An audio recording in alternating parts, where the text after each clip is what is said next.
You. This one got the whole internet on fire last night. History was made.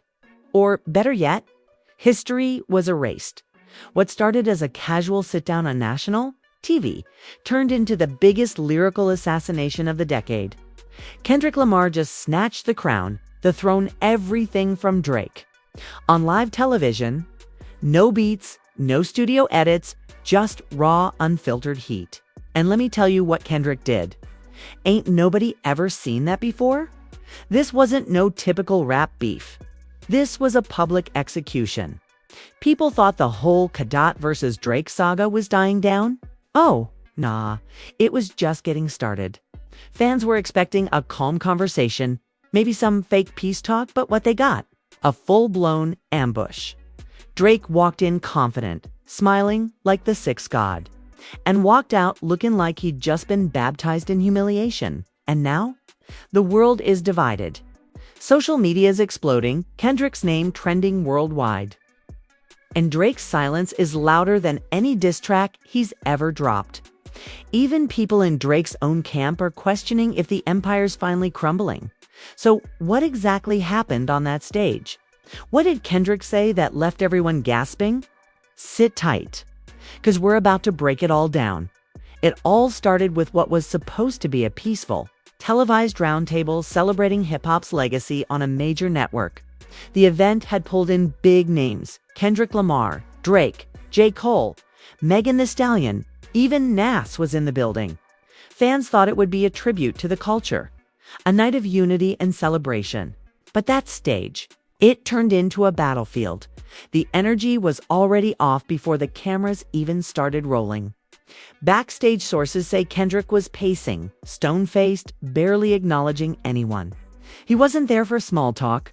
Meanwhile, Drake was laughing it up with producers, dressed in a silk suit like he was untouchable. But the moment they sat across from each other, everybody could feel if the tension was thick. Like you could hear the silence. J. Cole sat between them like a referee who didn't want to get hit as the segment began. The host tried to steer the conversation toward hip-hop's evolution.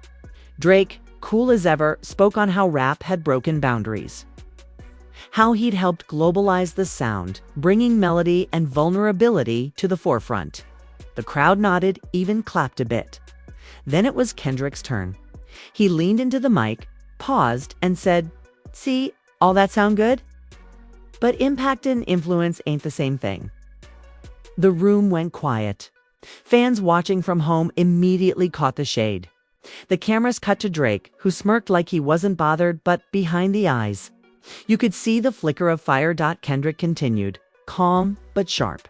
There's a difference between Mackin' music that's popular and Mackin' music that moves the people. You can chart all day, but that don't mean you touched the culture. Drake raised his eyebrows, leaned forward, and said, "You think I ain't touched the culture? Bro, we've not gone do this passive-aggressive thing on TV."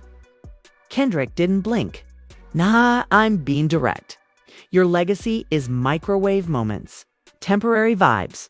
When we talk about timeless verses, about changing minds, about bars that raise generations, your name don't come up." The crowd gasped. Fans at home were already screen recording, tweeting, texting like, "Yo, did Kendrick just say that to Drake's face?" Social media was heating up mid-broadcast. Drake laughed. The type of laugh that's more insulted than amused. "You really want to do this right now? On live TV? All right, let's talk real. You rap for critics. I rap for the world. That's why I sell out stadiums. That's why I got plaques on plaques. Your fans treat you like a prophet. But outside of Twitter, most people don't even know what you talking about half the time." Kendrick leaned back in his chair, took a deep breath like he was ready to unload years of bottled smoke. "Your pen got no soul. You hide behind catchy hooks and ghostwriters. Your biggest hits got other people's fingerprints all over 'em. You've been wearing a mask so long, you forgot what your real face looked like." The audience was split. Some were cheering, others were stunned into silence. J. Cole sat in the middle, looking like he was trying to disappear into his chair. Nas had his head down, rubbing his temples. The host tried to intervene, saying, "Let's keep it respectful. This is a celebration of the culture." But at that point, the gloves were off. Drake's voice dropped lower, more serious. If I'm wearing a mask, then you wear a crown nobody gave you. You coronated yourself. You act like you above the game. Like you too good to do features unless it's poetic enough for your brand. Maybe that's why your own city don't ride for you like they used to. Kendrick's jaw tightened. Fans online started posting side-by-side crowd reactions from past Drake and Kendrick shows in Toronto and Compton. The comments were brutal. Drake really trying to act like Kendrick ain't got his city on lock. Yo, Kendrick looked like he bowed to expose something nasty. And he did. Kendrick leaned in and said, "You want to talk cities? How many times have you been caught slipping in Toronto? Let's not act like your hometown stories are all clean. I got texts, I got receipts, I got voice notes of you calling people begging to keep things quiet. You built an empire on secrets. And if we keep talking, I might just tear that whole empire down." The room exploded. The host had to cut to commercial. Producers ran on stage. Cameras stopped rolling, but the audience was still in chaos. Even with the mics off, people were recording with their phones. Drake stood up, stepped toward Kendrick. But security was already stepping in, and that's where things really started unraveling. Backstage, Drake was heated. He was heard yelling, "This man wanna play dirty." Bet? He wanna go public? I got my own files. He not the only one with skeletons. He stormed into his dressing room, slammed the door. Kendrick didn't flinch. He just sat there calm, whispering something to J. Cole, who looked stressed as hell. Megan Thee Stallion reportedly left early, saying, "I ain't about to be in the middle of no nuclear rap beef." Nas, who had tried to play peacemaker, walked over to Kendrick and said quietly, "If you've gone to this, make sure it's surgical. Don't miss." Kendrick nodded like the decision had already been made. Outside, fans were flooding social media with live footage. Blurry clips of the chaos, speculations flying. People were picking sides in real time. Team Kendrick or Team Drake.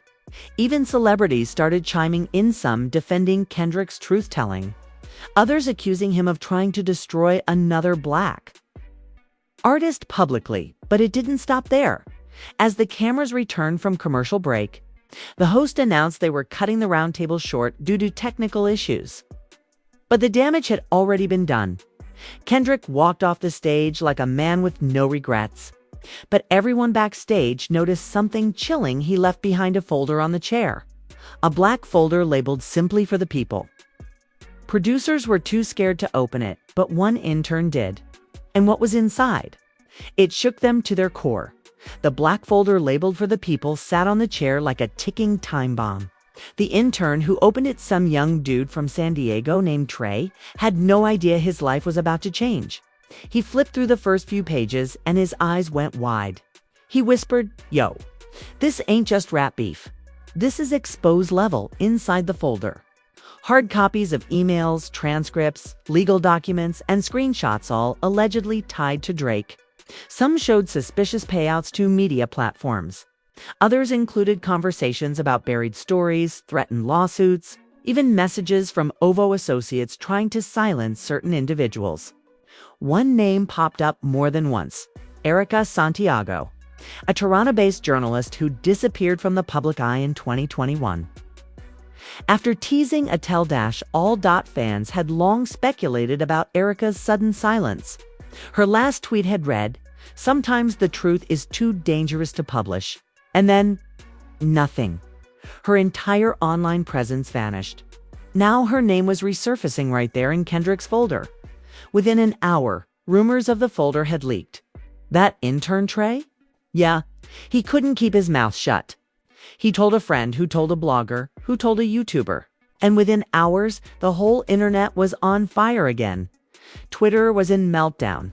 Hashtags like #KendrickFolder, #DrakeReceipts, and #for_the_people were trending globally. Fans were analyzing freeze frames of the folder from the broadcast, trying to zoom in and read what was inside. Conspiracy videos were popping up by the second. The next morning, things escalated again. Erica Santiago, that Erica posted a cryptic video on a burner Instagram account. No face shown, just a voice. I told y'all I wasn't lying, and now he's finally speaking up. Thank you, Kendrick. It's time. The internet erupted. People were digging through old interviews, trying to find patterns, connecting dots. Reddit threads were wild. One claimed that Kendrick had been planning this takedown since 2017. Another said Drake had tried to pay Kendrick off to squash the beef years ago. But Kendrick refused, but it wasn't just the fans who were shook. Industry people started reacting. Rihanna unfollowed Drake on Instagram. Childish Gambino tweeted, then deleted. Not all kings wear crowns. Some wear wires.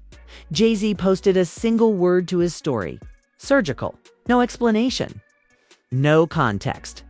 Just that dot. Then the biggest twist came an anonymous leak. A 15-minute audio recording allegedly taken from a private OVO meeting dropped on a dark web forum. Within minutes, it was all over social media. The audio featured voices that fans quickly identified as Drake 40 and another OVO exec. The voices were discussing containment. One said, "We need to offer him something, anything. He can't go through with this. This ain't about rap anymore," another voice responded. "If it drops, we're finished. The sponsors will vanish. The net worth tanks.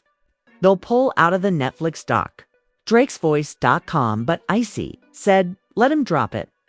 If he wants war, then we play dirty. We got his family too. Ain't nobody untouchable." That last line sent shockwaves. Fans were furious. Was he threatening Kendrick's family? Teed President Punch tweeted, "You threaten his people. Now it's really up. We warned you." Top Dog himself posted a photo of Kendrick as a kid, captioned, "We protect ours." And just like that, it wasn't just rap beef anymore. It was war. By the end of the day, Kendrick dropped a surprise track. No promo, no announcement. It hit SoundCloud, titled "Silence is Betrayal." The song was 7 minutes long. Raw, no hook. Just Kendrick going in. He called Drake the illusionist, the industry's favorite fraud, and the king of manipulation. He talked about girls flown out, then flown under, contracts that kill careers, and media paid to bury the broken. In one verse, he rapped, "You got a catalog of streams. I got a ledger of screams while you was charting fake dreams. I was peeling back themes. You built a throne on lies and checks, but I built mine on blood and respect." Fans lost their minds. The track hit 1 million plays in under an hour. And at the end of the song, Kendrick left 10 seconds of silence. Then a voice recording played. It was Erica. "Drake told me word for word, I can make anyone disappear. This industry eats truth for breakfast." Boom. That was it. That was the bomb. Drake still didn't respond. No tweet, no post, nothing. His silence only added fuel to the fire. Fans began posting black and white photos of Kendrick with the caption, "Voice of the People." Murals started popping up in LA. Radio stations played "Silence is Betrayal" on repeat. Meanwhile, OVO insiders were leaking even more chaos. One claimed that sponsors were pulling out of partnerships. Another said the Netflix documentary on Drake's life was being reconsidered. And then things got personal. A woman from Miami named Janelle came forward. She posted a video saying she had dated Drake briefly in 2020 and that he warned her about Kendrick. He used to talk about him all the time. Said Kendrick was dangerous, that he knew too much. He once told me if Kendrick ever snaps, it's over. By now, the industry was spiraling. Kendrick had done the unthinkable. Not just dropping a diss track, but exposing the underbelly of the game. And through all of this, one question was rising louder and louder. Why now? Why did Kendrick wait all these years to strike? Why Live TV? Why the folder? What happened behind the scenes that pushed him to press the button? And most importantly, what's in the rest of that folder that we haven't seen yet? Because insiders say Silence is Betrayal was just the beginning, and that Kendrick has 3 more tracks locked and loaded, each one darker than the last. The rumors of Kendrick having more tracks weren't just internet hype, they were real. According to an anonymous producer from Teed, Kendrick had recorded 4 tracks in total, each named after a cardinal virtue. The first, Silence is Betrayal, had already broken the internet. The next, insiders said it was called Pride Before the Fall, and it was coming soon. But before that even dropped, the fallout from the first track was deepening. Drake had gone completely dark. No posts, no statements.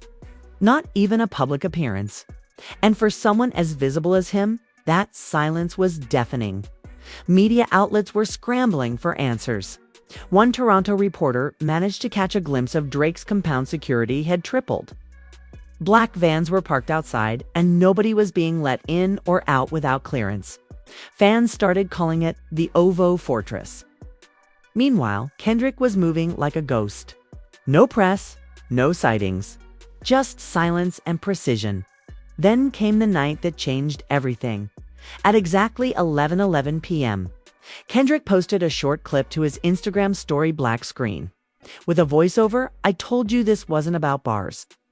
This is about truth." Track 2, Midnight. Twitter instantly exploded. Reddit threads were spinning wild theories. Was this track gonna name names? Was Kendrick about to release the rest of the folder? Midnight hit hand. Boom. Pride Before the Fall dropped on YouTube with no warning. Just a plain black thumbnail and the words, "For documentation purposes only." And when it played, the entire internet stopped. The beat was haunting low piano keys, minimal drums, tension you could feel in your chest. Kendrick didn't waste a second. He came in direct. He built his house on labels, agents, liars and tables contracts that read like fables. Silence bought in stables, but ain't the one you can muzzle or mold. I walked through the fire and come out gold. The track went deeper than before. This wasn't just about Drake's music or ghostwriters. Kendrick went straight for his business dealings. He alleged that Drake had silenced multiple artists spying out there publishing, shelving their work, and blacklisting them when they tried to speak out. Then came the bombshell verse. He signed a kid from Memphis, gave him a chain, but when the boy spoke truth, he vanished from the game. Where's J Nova? Where's Lonnie Blue? Check the paperwork, he made M disappear too. That was all fans needed. Within minutes, old artists once affiliated with OVO started resurfacing. J Nova, who hadn't posted in over 3 years, tweeted, "Been waiting for someone to say it. I ain't crazy. He really did blackball me." Another artist, Lonnie Blue, posted a story showing an old OVO contract with huge red marks. She added the caption, "3 years of silence. Now I finally breathe." Kendrick had sparked a movement. But the track didn't stop there. In the final minute, he played a distorted voicemail from what sounded like an industry exec. The voice said, "We can't let him release this. We've worked too hard to build this image. Get him under control. Build this image. Get him under control." Then the beat cut out and Kendrick spoke directly. "This ain't music. This a reckoning. And I got 2 more chapters." The reaction was immediate. Celebrities started chiming in. Solange posted a broken heart emoji with the words, "Truth hurts. Protect Kenny." Isaiah Rashad went live and said, "I've been knew some weird stuff was going on in that camp. I just ain't have the platform to say it." Kendrick, different. He fearless. And then, perhaps most shocking of Alsha tweeted, "You don't silence black women and expect karma to stay asleep." Fans quickly connected her tweet to rumors that Shah and Drake had a quiet fallout after a supposed collaboration. Got shelved last year. Even more shockingly, Apple Music removed 3 older Drake tracks for internal rights review. People were now asking, is the industry finally turning on Drake? But Drake wasn't going out quietly. On day 3 of the madness, he finally broke his silence. A video surfaced him in the OVO studio, looking exhausted but defiant. He spoke directly to the camera. "This narrative y'all pushing, it's cute. Y'all trying to turn me into the villain. I gave the game more than half these guys combined. I put people on. I fed families. And now y'all want to paint me as a monster because one rapper want to play revolutionary? Cool. But remember, this truth ain't always pure. Sometimes it's poison. Wasn't an apology. It wasn't an explanation. It was a warning, but it came too late, because within the next 48 hours, 3 more former OVO affiliates spoke out. An ex-engineer named Milo J claimed he was fired for refusing to alter vocals on a Drake feature to match a ghostwriter's reference. Another woman, an R&B singer from Atlanta, said Drake's team offered her $100K to sign a silence agreement after she refused to join the OVO roster. And then another leak. This time a video. Blurry footage. A heated studio argument between Drake and an unknown man. The subtitles read, "You're stealing my sound, my lyrics. This was my song. You signed the contract. It's mine now." That wasn't the deal. Deals change. Welcome to the game. Fans were shook. Drake's defenders were running out of ammo, but Kendrick still had 2 tracks left, and everyone started asking the same thing. What's he saving for the end? What could possibly be more damaging than this? Some insiders claimed Kendrick was planning to release actual footage, surveillance clips, audio recordings, even interview segments that were suppressed by major platforms. Others said the final track was titled The Burial, and it would include not just shots at Drake, but at the entire system that protected him. At this point, it wasn't even just about 2 rappers. It was about power, truth, and what happens when one artist refuses to play by the rules anymore. And yet, through all this chaos, Kendrick stayed invisible. Not a single post. Not a single appearance. Just one message posted to his website the day after Pride before the fall. "If I disappear after this, know that I tried. I told the story no one else would." Fans flooded the site with support. #ProtectKendrick trended for 48 hours straight. Some even formed an unofficial task force, monitoring his digital footprint for any signs of foul play. Meanwhile, media outlets were backing off the story. Some bloggers reported receiving cease and desist letters. Others said their monetization was being blocked when they covered the beef. One independent YouTuber claimed he was shadow banned after posting a deep dive titled The Drake Deception. Drake's machine was pushing back hard, but Kendrick wasn't done yet, and as we roll into part 4, the final Act 1 question hangs heavy over everything. Will Kendrick go through with the final drop? And if he does, what's left of Drake's legacy when the dust settles? Because the next track, it might not just end a career. It might redefine what it means to be untouchable. Fans were on edge. The tension in the culture had reached a boiling point. Everyone was glued to their phones, waiting for Kendrick's final move. People weren't just expecting a diss anymore. No, this had gone way beyond rap. It felt like a revolution. Some fans were saying it felt like Kendrick was going to war with the entire machine. Others were worried. The vibe was heavy, like something dangerous was coming. And then it happened at exactly 3:33 a.m. Kendrick's website went black. Just one line of text in red font. "The burial has begun." Beneath it, a download link labeled evidence.zip. Within minutes, Twitter was chaos. Everyone was scared to click it. Was it real? Was it bait? Was it even legal? Those who downloaded it found a single video file titled The Burial. It was 12 minutes and 47 seconds long. Not a song, not a music video. It was a mini documentary, part confessional, part courtroom. The video opened with a grainy black and white clip of Kendrick sitting in a dark room. Hoodie up, eyes straight into the camera. His voice came in slow. They said, "Don't do it." They said, "I'll lose everything. But if I don't speak now, the lies win forever. And I ain't built for silence." Then it cut to clips, hidden camera footage, old interview outtakes, unreleased tour footage, all spliced with headlines, lawsuits, and artist confessions. The pacing was insane. Kendrick was showing the receipts. Clip after clip showed alleged manipulation from Drake's campouts, gag orders, stolen concepts, industry threats. Kendrick layered his narration over it all. We've been told success is being seen. But what if being seen means being silent? What if the throne you chasing was built on bodies you stepped over? At the 6-minute mark, the footage cut to a studio session.